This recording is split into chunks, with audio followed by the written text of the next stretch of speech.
আপনি তাকায় দেখতেছেন আপনার হাত কত সুন্দর, আপনার চেহারা কত সুন্দর, আপনার পা কত সুন্দর, ত্বক কত সুন্দর। আপনি শীত আসলে মুখের ভিতরে স্নো পাউডার না দিলে আপনার মুখটা ভালো লাগে না। শীত আসলে গায়ের ভিতরে গ্লিসারিন না দিলে আপনার ভালো লাগে না। শীত আসলে আপনার গায়ের ভিতরে তেল না দিলে ভালো লাগে না। এরকম আছে না আমাদের? এই ত্বককে কি করেন? সুন্দরভাবে গ্লিসারিন লাগাই, মাথার ভিতরে তেল লাগাই, ঠোঁটের ভিতরে মেরিল দেই, মুখের ভিতরে স্নো দেই, পায়ের ভিতরে তেল দেই, প্রত্যেকটার জন্য আলাদা আলাদা কিছু জিনিস, তাই না? কারণ কি? এই ত্বককে এত সুন্দর করে আমরা ভালোবাসি, আদর করি, অথচ আমার আল্লাহ বলে কাল কিয়ামতের ময়দানে এই ত্বক আপনার বিরুদ্ধে সাক্ষী দিবে। ত্বক সাক্ষী দিবে, ত্বক সাক্ষী দিয়ে বলবে, মালিক তুমি দেখো, তুমি এত সুন্দর চামড়া দিলা, এত সুন্দর ত্বক দিলা, কিন্তু তোমার এই বান্দা রূপের রূপ নিয়ে সে জেনা করতে গিয়েছে, এত সুন্দর রূপ নিয়ে সে ফোকাস করতে গিয়েছে, এত সুন্দর রূপ নিয়ে মানুষের সাথে খারাপ আচরণ করেছে, মালিক তুমি তাকে ছাড়বে না। সেই সময় সেই ব্যক্তিটা ত্বককে বলবে, ত্বক তুমি কেন আমার বিরুদ্ধে সাক্ষী দিচ্ছ? আমি তো দুনিয়াতে তোমারে সুন্দরভাবে আদর করছি, আমি তো দুনিয়াতে তোমাকে ব্যথা পাইতে দেই নাই, আমি তো দুনিয়াতে তোমাকে কত সুন্দরভাবে রেখেছি। কিন্তু ত্বক ডাক দিয়ে বলবে, ও ক্বালু লিজুলুদিহিম লিমা শাহিদতুম আলাইনা ক্বালু আনতাকানাল্লাহুল লাযী আনতাকা কুল্ল শাইইন ওয়া হুয়া খালাকাকুম আউওয়ালা মাররাতিন ওয়া ইলাইহি তুরজাউন। বলেন সুবহানাল্লাহ।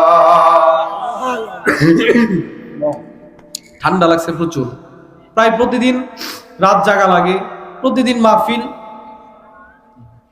এই যে বাহিরে যে জার্নিটা করা লাগে, এর ভিতরে যত সমস্যা, জার্নি করলে এমনি শরীর অসুস্থ হয়ে যায়, কথা বলতে পারতেছি না, কষ্ট হচ্ছে। ই আছে, চা আছে এখানে বা গরম পানি আছে, থাকলে একটু দেন।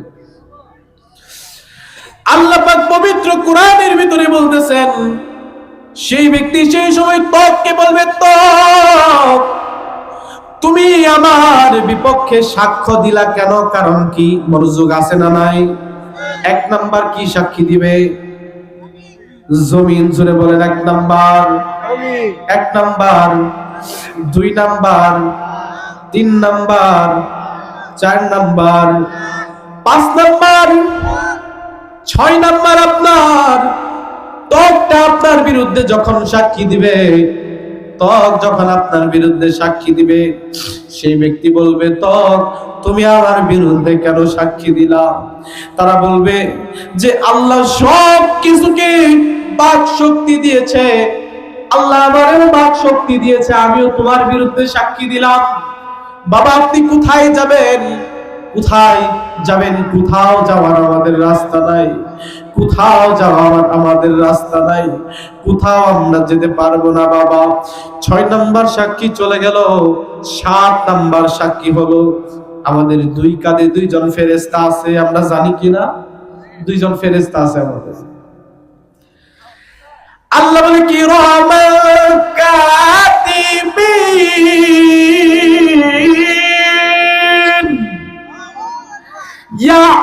ইয়ালামুনা মা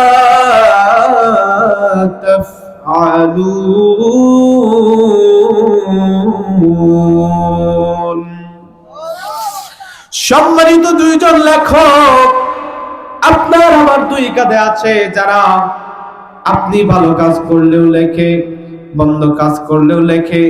কিয়ামতের ময়দানে আপনার আমার এই 2 জন ফেরেশতা আপনার আমার বিরুদ্ধে যখন সাক্ষী দিতে থাকবে, সাক্ষী দিতে থাকবে, সেই সময় যখন সাক্ষী দিবে আপনার আমার করার কিছু থাকবে না। চলে গেল কয়টা? 7টা। 8 নাম্বার সাক্ষী বাকি আছে। সম্মানিত হাজরিন, 8 নাম্বার যে সাক্ষীটা, এটা হলো কি জানেন? এটা হলো আপনার আমার আমল। বলেন সুবহানাল্লাহ। এবার আমি জিজ্ঞাসা করব, আপনারা উত্তর দিবেন। এক নাম্বার কি? হয় নাই, জোরে বলতে হবে। এক নাম্বার জমিন, আরেকটু জোরে বলেন না। এক নাম্বার, জমিন, 2 নাম্বার, 3, 4 নাম্বার, 5, 6 শরীরের চামড়া, শরীরের ত্বক, 7 নাম্বার ফেরেশতা, 8 নাম্বার হলো আপনার আমলনামা। বলেন সুবহানাল্লাহ। আমরা তো অনেক আলোচনা শুনেছি, আজকে অন্তত এই 8টা জানি। 8টা কোন ব্যক্তি যদি একবার মনে করে একটা গুনাহ করলাম, এর জন্য 8টা সাক্ষী হবে, সেই ব্যক্তি আর গুনাহ করতে পারবে না। আল্লাহ বলে ওয়াদিআল কিতাব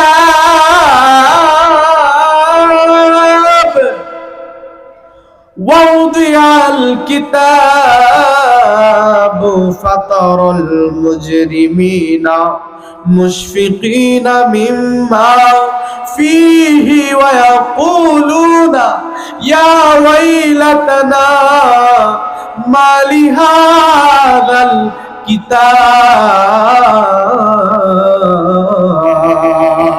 আল্লাহু আকবার। আল্লাহ পাক রব্বুল আলামিন তিনার দরবারে আমরা যখন উপস্থিত হব, আমলনামা আমাদের সামনে রাখা হবে, তাতে যা আছে তার কারণে আপনি আমি অপরাধীদেরকে আল্লাহ রব্বুল আলামিন, আপনি আমি আমাদের সবাইকে আমলনামাগুলো দেখাবে। কে দেখাবে? কে দেখাবে? আল্লাহ আমলনামা দেখাবে। আপনাকে আমাকে আমলনামা যখন দেখাবে, সেই সময় আমলনামা দেখার পরে চিৎকার দিয়ে সেই ব্যক্তি বলবে, এটা কেমন আমলনামা আমাকে দিলা, যে আমলনামাতে ছোট বড় কোনো কিচ্ছু আমলনামা আমার কিছুই ছুটে নাই।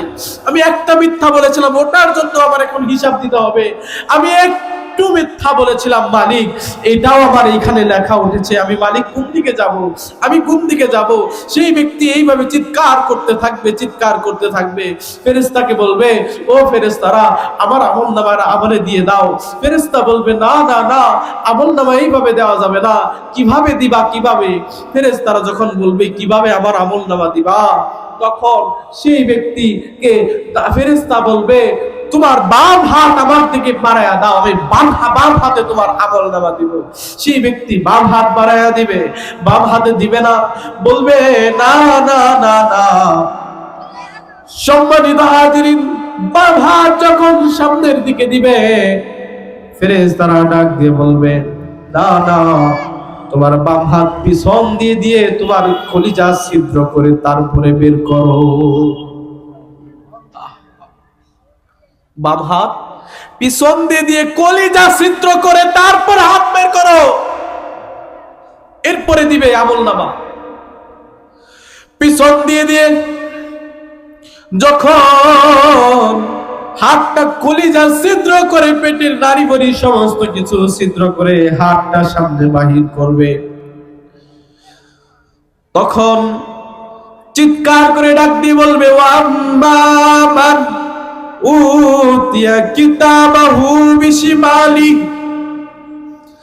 ফায়াকুলু ইয়া লাইতানি লাম উতা কিতাবিয়া।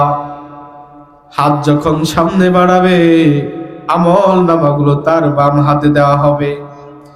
সে বলবে, হায় আফসোস, এই আমলনামা যদি আমাকে না দেওয়া হতো। আমল দেখে সে ভয় পেয়ে থরথর করে কান্না করবে, চিৎকার করতে থাকবে আর বলবে, আমলনামা যদি আমারে না দেওয়া হতো, এই আমলনামা যদি আমারে না দেওয়া হতো। সেই ব্যক্তি চিৎকার করে ডাক দিয়ে বলবে, এই আমলনামা যদি আমারে না দেওয়া হতো। এত ভয়ঙ্কর হিসাব।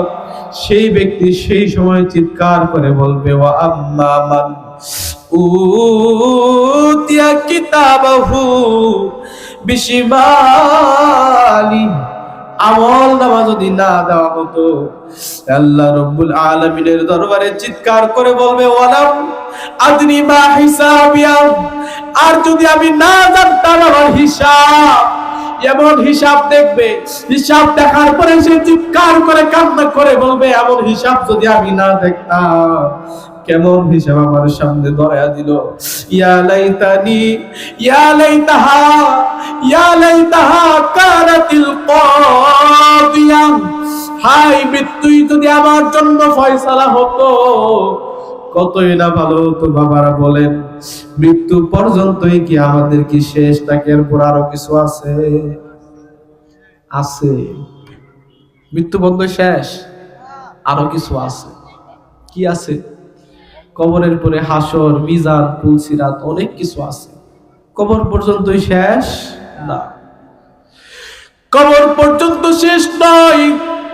আমার আল্লাহ রাব্বুল আলামিনের দরবারে ডাক দিয়ে চিৎকার করে বলবে কবর পর্যন্তই যদি শেষ হয়ে যায় তো কতই না ভালো হইতো। বাবা, কবর এমন একটা জায়গা, আপনি হয়তো জানেন না, এই কবরের মধ্যে মানুষকে যখন নামানো হবে, যখন মানুষকে নামানো হবে, সমস্ত মানুষ কবরে মাটি দিয়ে যখন চলে যাবে, দূরে চলে যাবে, মুনকার নাকির এসে সেই ব্যক্তিকে প্রশ্ন করবে মান রব্বুকা, সেই ব্যক্তি ভয় পেয়ে যাবে। যদি সেই মুমিন ব্যক্তি না হয়, তোমার দিন কি সে বলতে পারবে না। হাদার রাজুল, তোমার সামনে যিনি উপস্থিত আছে, যাকে দেখতেছো, ইনিকে সে বলতে পারবে না। বাবা, যখন বলতে পারবে না, কবরের আযাব সম্পর্কে দুইটা কথা বলে যায় আপনাদেরকে। আপনারা রাজি আছেন? রাজি আছেন? কষ্ট হচ্ছে আপনাদের? কষ্ট হইলে ছেড়ে দিব, আমি চলে যাব। কষ্ট হচ্ছে? কুরআনের বাণী, ভালো লাগারই কথা না? মনে নাই, লা ইলাহা আলা রাসূলুল যার সিলাই পয়দা হলি,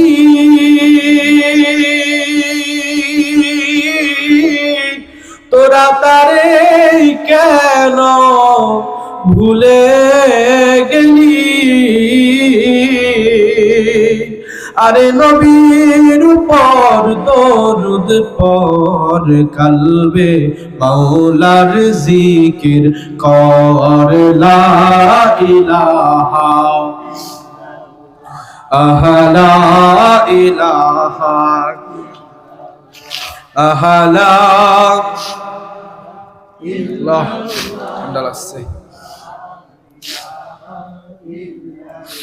আমি বলেছিলাম কবরের ভিতরে তিনটা প্রশ্ন করার পরে মানুষ যখন উত্তর দিতে পারবে না বাবা, তখন তার সামনে কি করা হবে আপনি কি জানেন? তার সামনে সুন্দর একটা সিনারি দেখানো হবে। কবরে বসে বসে জাহান্নামী বান্দা জান্নাতের সিনারি দেখতে থাকবে। বলেন সুবহানাল্লাহ। তার সামনে একটি সুন্দর জান্নাতের একটি সিনারি উঠানো হবে। সেই ব্যক্তি জান্নাতের সিনারি দেখার পরে খুশি হয়ে যাবে, আনন্দে আত্মহারা হয়ে যাবে। কিন্তু এই জান্নাতের সিনারি যখন খুশি হবে, তার সামনে থেকে জান্নাতের সিনারিটা সরায় নেওয়া হবে। সরানোর পরে বলবে, এই জান্নাত তোমার জন্য না, আফসোস তুমি আল্লাহর নাফরমানি করেছো, আফসোস তুমি আল্লাহর হুকুম মানো নাই, আফসোস তুমি আল্লাহ পাকের হুকুম তুমি মানো নাই, আফসোস তুমি আল্লাহর হুকুম না মানার কারণে এই জান্নাত আজকে তোমার জন্য না।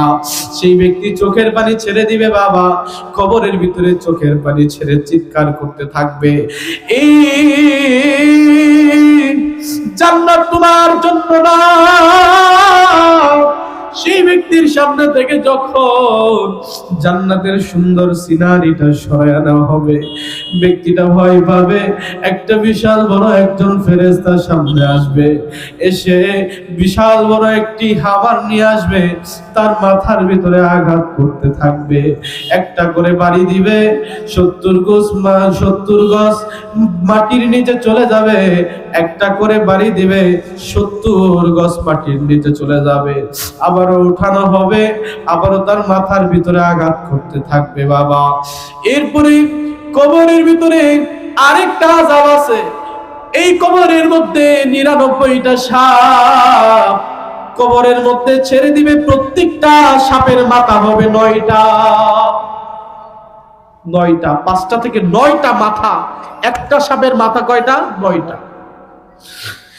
একদিক থেকে ফেরেশতা মাথার ভিতরে আঘাত করবে, আরেক দিক থেকে সাপগুলো সেই ব্যক্তিকে ধ্বংসন করতে থাকবে, মুখের ভিতরে কামড় দিবে, আপনার সুন্দর ত্বকটা ছিঁড়ে ছিঁড়ে খাবে সেই সাপ। আর কবরের ভিতরে আগুন জ্বালায় দেওয়া হবে, জাহান্নামের আগুন। কবর থেকে সে আযাবগুলো ভোগ করতে থাকবে বাবা। কবরের ভিতর যখন একদিক থেকে আগুন, আরেক দিক থেকে সাপের কামড়, আরেক দিক থেকে ফেরেশতার আঘাত, আরেক দিক থেকে কবরগুলো এমন ভাবে দুই সাইড থেকে মাটিটা আপনাকে আমাকে চাপা দিবে বাবা, একটা করে চাপা দিবে। আপনার এক পাশের হাড়গুলো আরেক পাশের সাথে অ্যাডজাস্ট হয়ে যাবে, মিলে যাবে, শরীরে কিচ্ছু থাকবে না। এত আযাব, এত আযাব।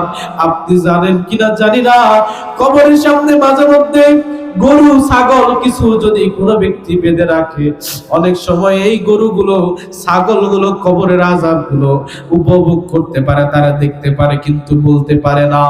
কবরের আযাব দেখার পরে এই গরু ছাগলগুলো দৌড় দিয়ে তাদের বাঁধে বেঁধে রাখা দড়ি ছিঁড়ে দৌড় দিয়ে অনেক দূরে পালায়া যায়। কারণ কি বাবা, কবরের আযাব এত কঠিন, কোন ব্যক্তি যদি একবার দেখতো সে জীবনেও গুনাহ করতো না। আপনার ঘরের ভিতরে আমি যদি শুধু একটা মাত্র সাপ দিয়ে দেই, আপনি ঘুমাইতে পারবেন? পারবেন? আপনার কবরে একটা সাপ দিব, আপনি জীবিত দুনিয়াতে আছেন, একটা সাপ আপনার ঘরের ভিতরে আমি যদি দিয়ে দেই, আপনি সারা রাত ঘুমাইতে পারবেন না। আপনার বিছানা মশারির মধ্যে একটা মশা থাকলে আপনি ঘুমাইতে পারেন না। কাল কবরের মধ্যে কেমনে থাকবেন বাবা? এইভাবে যখন আঘাত করতে থাকবে, আর যারা জান্নাতি ব্যক্তি হবে আপনি কি জানেন তাদেরকে কি করা হবে? যারা জান্নাতি ব্যক্তি থাকবে, জান্নাতি যারা ব্যক্তি আছে, জান্নাতি ব্যক্তির কবর যখন নামায় দেওয়া হবে, জান্নাতি ব্যক্তি যারা দুনিয়াতে নামাজ পড়ে, দুনিয়াতে রোজা রাখে, দুনিয়াতে হজ যাকাত সমস্ত কিছু আদায় করে, জান্নাতি ব্যক্তি যারা, মুমিন ব্যক্তি যারা, আমার আল্লাহ রাব্বুল আলামিন তিনার কবরের ভিতরে যখন প্রবেশ করবে, আমার আল্লাহ আবার যখন রূহটা তার ভিতরে দিয়ে দেওয়া হবে, সেই ব্যক্তিরা সুন্দরভাবে উঠে বসবে। উঠে যখন বসবে, বসার পরে হাদিস শরীফের ভিতরে এসেছে, মুনকার নাকির আসবে তাকে প্রশ্ন করার জন্য, মান রব্বুকা, তোমার রব কে? যখন প্রশ্ন করার জন্য আসবে, তখন সেই ব্যক্তি বলবে, বসো, আমি এখন নামাজ আদায় করব, পরে তোমার সাথে কথা বলা যাবে। কি সুবহানাল্লাহ? জোরে বলেন না সুবহানাল্লাহ। বলবে কি? ভয় পাবে তো দূরের কথা, বলবে তুমি এখানে একটু ওয়েট করো, প্লিজ ওয়েট ফর মি, আমি নামাজ আদায় করব। সেই সময় ফেরেশতা বলবে, আল্লাহর পেয়ারা বান্দা, আপনি এটা দুনিয়াতে না, আপনি এটা কবরে আছেন, আপনার নামাজ আদায় করতে হবে না। বলেন সুবহানাল্লাহ। যারা দুনিয়াতে নেককার বান্দা, ওরা যে মারা গেছে, ইন্তেকাল করছে, কবরের ভিতরে যখন শুয়ে আছে, উঠাবে, এটা তারা টেরই পাবে না সে মারা গেছে, এক বিন্দু টের পাবে না। কবরের ভিতরে যখন তাকে আবার উঠানো হবে, সে মনে করবে আমি দুনিয়াতে আছি, আমার তো নামাজ আদায় করতে হবে, নামাজের টাইম হয়ে গেছে। সে নামাজি বান্দা ছটফট করতে থাকবে। ফেরেশতা বলবে যে, আল্লাহর পেয়ারা বান্দা, আপনি একটু অপেক্ষা করুন, আল্লাহর পেয়ারা বান্দা, এটা দুনিয়া নয়, এটা কবর, আপনার নামাজ আদায় করতে হবে না। সেই ব্যক্তি বলবে, বলো কি বলবে? বলবে, মান রব্বুকা, তোমার রব কে? সেই ব্যক্তি ডাক দিয়ে বলবে, ও আমার আল্লাহর ফেরেশতা, তুমি শোনো, যার জন্য আমি দুনিয়াতে নামাজ আদায় করেছি, আমার যেই মালিকের জন্য আমি রোজা করেছি, আমার যেই মালিকের কথা অনুযায়ী আমি মিথ্যা বলি নাই, সেই মালিক কি আমি চিনব না? এটা কি হতে পারে? তিনি হলো রব্বি আল্লাহ। বলেন সুবহানাল্লাহ। আওয়াজটা একটু উঠায় দেন, বড় কমে গেছে, একটু উঠায় দেন আওয়াজটা। সম্মানিত হাজিরিন, এই ব্যক্তি বলবে, আমার রব আল্লাহ। এরপরে তাকে বলা হবে, তোমার দিন কি? সেই ব্যক্তি ডাক দিয়ে বলবে, আমার দিন ইসলাম।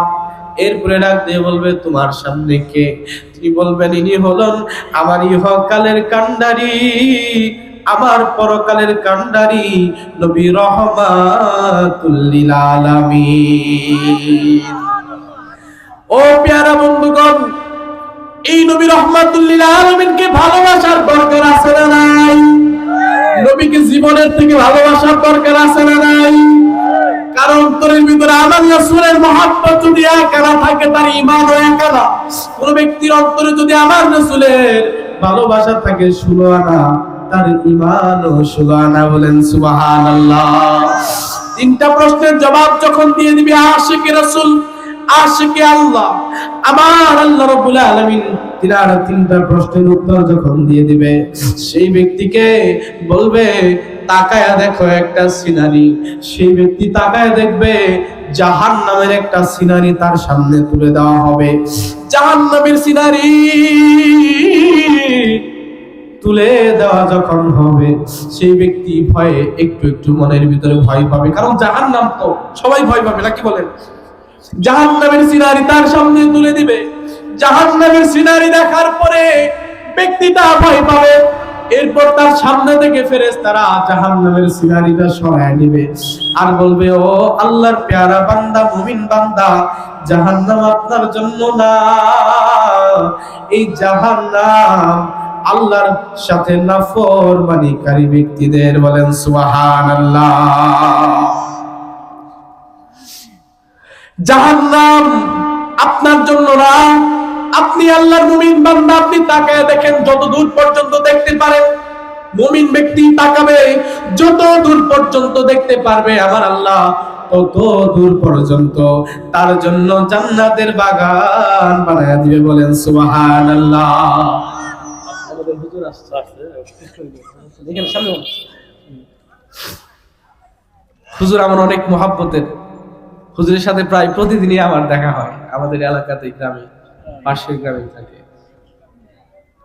আপনাদের মাঝে হুজুর সুন্দর আলোচনা করবে। আমি আলোচনা 2 মিনিটের মধ্যেই ইতি টানবো, যেহেতু আমাদের হুজুর এসে পড়েছে।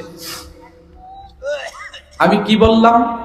কবরের ভিতরে জান্নাতি ব্যক্তির সামনে জাহান্নামের সিনারি দেখাবে। জাহান্নামের সিনারি যখন দেখাবে, সেই ব্যক্তি ভয় পাবে, কিন্তু তার সামনে থেকে জাহান্নামের সিনারিটা সরায় নেওয়া হবে। সরায় নেওয়ার পরে সেই ব্যক্তিকে বলা হবে, ও আল্লাহর পেয়ারা বান্দা, আপনি একটু তাকান না। আপনার দৃষ্টিশক্তি যত দূর পর্যন্ত যায়, আপনি আমি এই খোলা একটা মাঠের ভিতরে, বন্দর ক্ষেত যেখানে আছে ধান চাষ করে, এখানে যদি তাকায়, আমরা কি ওই কিনারা পর্যন্ত দেখতে পারি না? চোখের জ্যোতি তো অনেক আছে আমাদের নাকি? সে আল্লাহর পেয়ারা বান্দা তার চোখ দিয়ে যত দূর পর্যন্ত দেখবে, আমার আল্লাহ তত দূর পর্যন্ত এরিয়া তার জন্য কবরে জান্নাতের বাগান বানায় দেবে। জোরে বলেন না সুবহানাল্লাহ। আমরা কি জানলাম? তার মানে কোনো গুনাহ করা যাবে না? গুনাহ করা যাবে? গুনাহ করা যাবে? হয় নাই, জোরে বলতে হবে। গুনাহ করা যাবে? গুনাহ করা যাবে? মিথ্যা বলা যাবে না? মিথ্যা বলা যাবে না। ঘুষ খাওয়া যাবে না। সুদ খাওয়া যাবে না। যত রকমের খারাপি আছে, জেনা করা যাবে না। সমস্ত গুনাহ থেকে আল্লাহ আমাদের হেফাজত করুক। বলেন আমিন। আল্লাহ পাক রব্বুল আলামিন আমাদের সবাইকে বুঝার তৌফিক দেন। বলেন আমিন। প্রত্যেক গুনার জন্য 8টি করে সাক্ষী। 1 নাম্বার সাক্ষী জমিন, 2 নাম্বার সাক্ষী আপনার হাত, 3 নাম্বার সাক্ষী পা, 4 নাম্বার সাক্ষী কান, 5 নাম্বার সাক্ষী চোখ, 6 নাম্বার সাক্ষী আমাদের ত্বক, দেহের চামড়া, সুন্দর চামড়া, 7 নাম্বার সাক্ষী আপনার আমার 2 সাইডের ফেরেশতা, 8 নাম্বার সাক্ষী আপনার আমলনামা। বাবা, আপনি একটা কথা বলি, আমল এমন একটি জিনিস, আপনার অন্তরে যদি আমার রাসূলের মহব্বত না থাকে, রাসূলের প্রতি তাজিম যদি না থাকে, রাসূলের প্রতি ভালোবাসা যদি না থাকে, আপনি যতই নামাজ পড়েন না কেন, আপনি যতই রোজা করেন না কেন, কোটি কোটি টাকা দান করেন না কেন, আপনি মক্কায় মদিনায় গিয়ে হজ করে আসেন না কেন, আপনার অন্তরে যদি আমার রাসূলের মহব্বত যদি না থাকে, পশ্চিম কালেও কিয়ামত পর্যন্ত কোন ব্যক্তি যদি আমল করতে থাকে, তারপরেও সেই ব্যক্তির আমল আমার আল্লাহর দরবারে কবুল হবে না, হবে না, হবে না, হবে না, হবে না। ঠিক কিনা বলেন? আমল কবুল হবে না। আল্লাহ পাক আমাদের রাসূল সাল্লাল্লাহু আলাইহি ওয়াসাল্লামকে নিজের জীবনের থেকেও বেশি ভালোবাসার তৌফিক দেন, বলেন আমিন। আখির দাওয়ানা আলহামদুলিল্লাহি রাব্বিল আলামিন। আমার জন্য খাস করে দোয়া চাই। আপনাদের মাঝে যাই কিছু আলোচনা করলাম, আমি আসলে পোলাপান মানুষ, আমি এখনো লেখাপড়া করতেছি, হয়তো বাবাকে দেখেই বুঝেছেন। আমার জন্য সবাই দোয়া করবেন, আমি যেন দ্বীনের পথে, ইসলামের পথে, সুন্নিয়তের পথে গোলামি করে যাইতে পারি। আল্লাহ পাক কবুল করুন, বলেন আমিন। আখির দাওয়ানা আলহামদুলিল্লাহি রাব্বিল আলামিন। আল বিদা। আসসালামু আলাইকুম ওয়া রাহমাতুল্লাহি ওয়া বারাকাতুহু।